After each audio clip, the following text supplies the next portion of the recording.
Okay, you start by having a spectator select a card and remember it. Normally, I would not look at this. For today, I'm going to look at it since I'm the only one here. They would share it amongst their friends. Remember the card.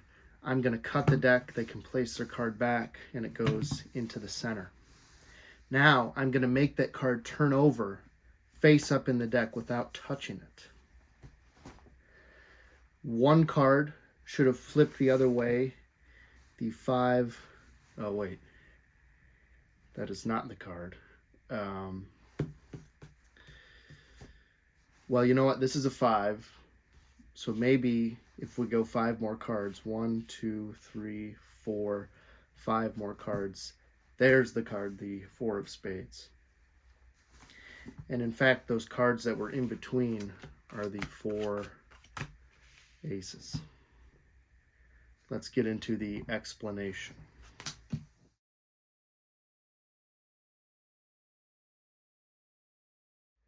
Okay, this is considered a self-working card trick, which means there's no sleight of hand. There's just a small amount of setup that you do to the deck before the trick begins. So what you do is you go through, you pull out your 4 aces and any 5. It does not matter the suit of the 5. And what you're going to do is leave the 5 reversed on bottom of the deck, and then you're going to place the aces face down below the 5. So this is the setup. You have your deck, you have a reversed 5, you have the aces underneath the 5. So now you're ready to go. You could have the cards in the box like this, so you're prepared, whatever you want to do. And you're going to have someone select a card.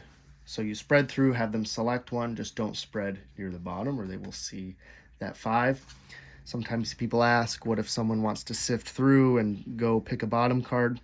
And I say, as long as you're casual about the selection of the card, you really shouldn't run into that. If you're very rigid and say pick any card, then people might feel inclined to move around in the deck. But if you're very casual and loose and just say just pull one out, you're really not going to run into that. So you have someone pull out a card, they look at it, remember it, share it with their friends. You ideally do not see this card.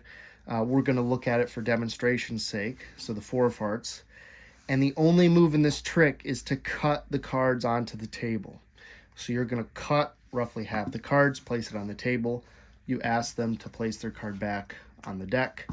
And now if you remember the orientation of the 5s and the aces, those are going to go directly on top of their card. The only time I see people mess this up is if they cut the deck in their hands and say put the card back. And they put the 4 back here. Now the aces and the 5 are still on bottom and you're totally screwed. So you just have to remember to cut the cards to the table. Or if you don't have a table, use someone's hand held out like this. So you cut the cards to the table, 4 goes back, and then the aces and the 5 go right back on top. As long as you remember and are conscious of where this stock of cards is, it's pretty impossible to screw up.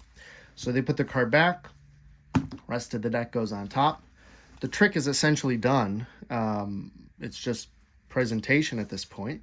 So you explain what you're going to do first. I explain that I'm going to make their card reverse in the deck, and it's going to look like a screw up at first. And you can use whatever magical gesture you want to. You can snap, wave your hand, give it a quick pass, whatever. So you do your gesture. You say one card is now reversed in the deck. I like to spread it from, if the spectator is in front of me, from my right to left so that the pip is facing them. So you spread the cards, you say your card, the 5 of hearts, and you wait until someone says, that isn't my card. So you say, oh, it's not. You can sift through. Maybe there's another one. You say, well, this is a 5. So maybe if we go 5 more cards and you want to push this card out and the next 4, you want to separate them from the deck for the last reveal. So this is a 5. 1, 2, 3, 4, 5. And this will be their card. And you turn it over. And you pause here. People are going to think the trick is over. And now, after pausing for a moment and letting that set in, you say, and the cards that were in between here were the 4 aces. And it's a stronger reveal if you do separate those cards so you know that they couldn't have come from somewhere else. They were the 4 cards in between the 5 and their card. And there you have it.